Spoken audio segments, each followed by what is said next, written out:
You're listening to Wealthy-esque. We are a community of lawyers who believe that true wealth is having control of our time. I'm Ro Thomas, and as a busy wife, mom, and big law associate, I know all too well the tension between the culture of the legal profession and pretty much everything else you want to do in life. Each week, I'm bringing you the information and tools you need to take back control of your time by reframing your mindset and managing your money to achieve lifestyle freedom. Take the first step toward regaining control of your time by downloading your free Lifestyle Freedom Starter Guide at rothomas.com/start.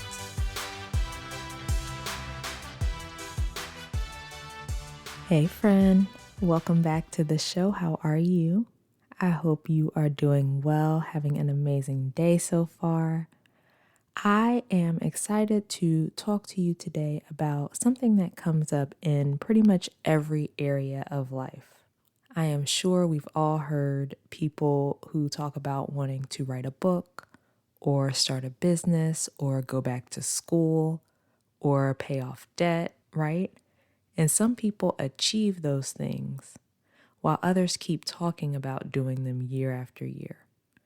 And one key difference between the people who actually accomplish what they say they want to do and those who don't is interest versus commitment. So that's what we're going to talk about today.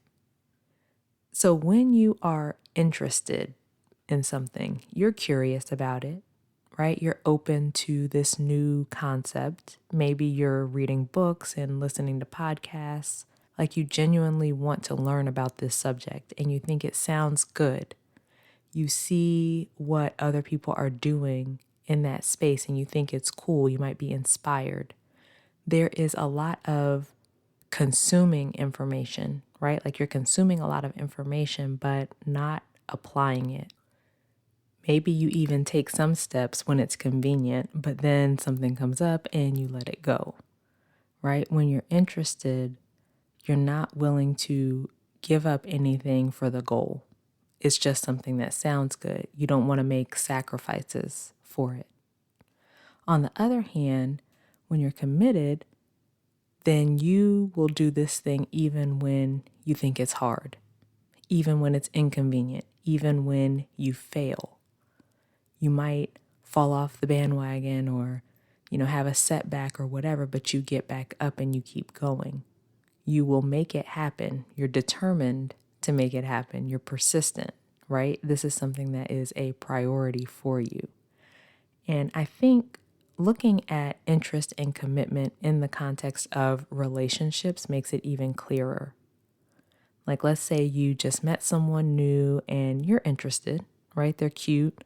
You like talking to them. Maybe you've had good conversations. You find them interesting, but you're not, for example, moving your whole schedule around for this person, right? If it's inconvenient to see them, then you just won't see them. If you have something else that's more important come up, then you will go and do that thing and not worry about this person. They're not a priority in your life at this point, right? It doesn't take much for you to walk away. On the other hand, when it's someone you're committed to, you make them a priority. You do things even when they may be inconvenient. You make sacrifices. You don't throw the whole relationship away because they did something or even a lot of some things that get on your nerves. You make it work. And if you look at a goal that you have in this context as if your goal were a person that you're in relationship with, are you interested or are you committed? If we take it to money and being intentional with your life and things like that, being interested looks like listening to this podcast every week and absorbing all of the information.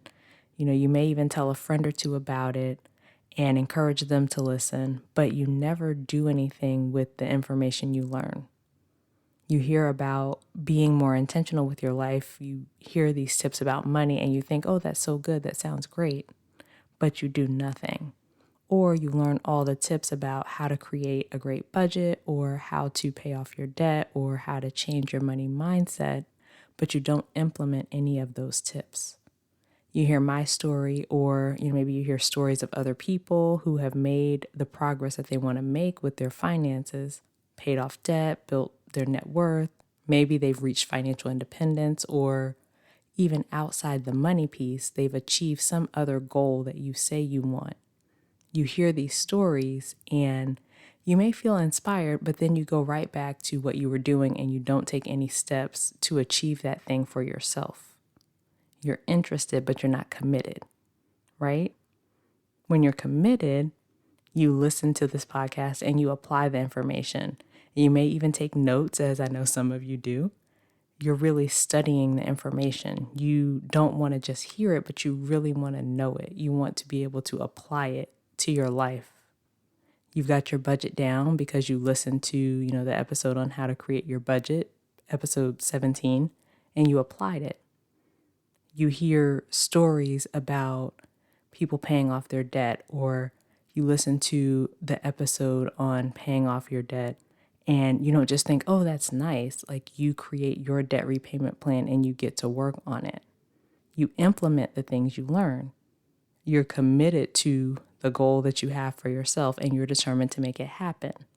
And let me back up and say that it's not to say that you have to set up your budget and completely turn around your spending, or come up with a plan for paying off your debt or reaching whatever other goal or whatever, and otherwise you're not committed. Like, I'm not saying that.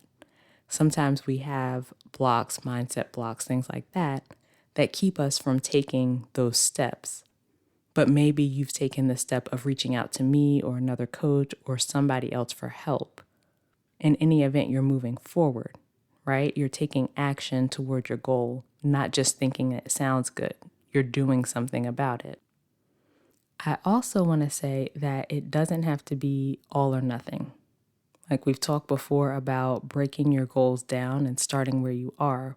So what if instead of committing to the whole goal or final outcome, which some people find difficult to do, so what if instead of taking that whole big piece and trying to commit to that, you just commit to the first piece, right? The very first step that you have to take to accomplish your goal. You commit to that piece, you accomplish that, and then you can move on to the next step and the next one until you eventually accomplish the main goal, right? The main thing, though, that I want to leave you with is that commitment drives you to take action that leads to the result you want. It drives us to do things that we might not want to do in the moment in service of the ultimate goal. So, for example, I'm going to choose not to buy this thing so that I can put more money in savings. Commitment is a feeling, and as we've talked about before, your feelings are generated by your thoughts. So one of my favorite thoughts that creates the feeling of commitment for me is I will do X. Not just it would be nice to do this, but I will do it. So think about what thought creates the feeling of commitment for you and practice that thought in relation to whatever it is you want to accomplish, and then take action from that place. Finally, I have a few questions for you to consider if you've been thinking that you want to pay off your debt or save or manage your money better or whatever your goal is. So the first is, what will it take to actually achieve this thing? Like, what are the steps you need to take to accomplish it? Second, are you willing to take those steps? Because it may be that you're not, and that's okay, right? There may be some things that you're interested in, but don't actually care about achieving right now. But third, if you are willing to take the steps, what is it that's stopping you from doing it? Like, why haven't you done it yet? Once you have that list of the reasons you haven't done it, that's where your work is. Look at how each of those reasons makes you feel, challenge whether they're actually true, because 9 times out of 10 they're not, and consider whether you're going to allow those reasons to keep you from this goal you say you want to accomplish. If you need help achieving your money goal, you want to pay off debt or have more to show for the money you're making or whatever it is for you, head to rothomas.com/coaching. Let's set up a time to talk about your situation and what's going on for you. all in all, I just want you to really look at whether you are committed to the things that you say you want to do, or if it's something that just sounds good. Because if it's just something that sounds good, you're not going to take the steps to actually do it. When you're committed, you will be determined to make it happen, no matter what. All right, so that is it for this episode. Please take a second to subscribe to the podcast, leave me a review. Both of those things help more than you know, and I greatly appreciate them.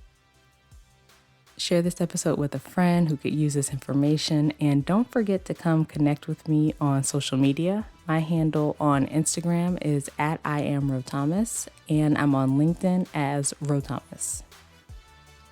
Okay, friend, as we close out, I pray that you will get really honest with yourself about whether you're truly committed to the goals you say you have. I pray that you identify and challenge all the reasons stopping you from achieving your goals. And as always, I pray that you continue to take steps to regain control of your time, build wealth, and live the life of freedom and choice you deserve. Talk to you later.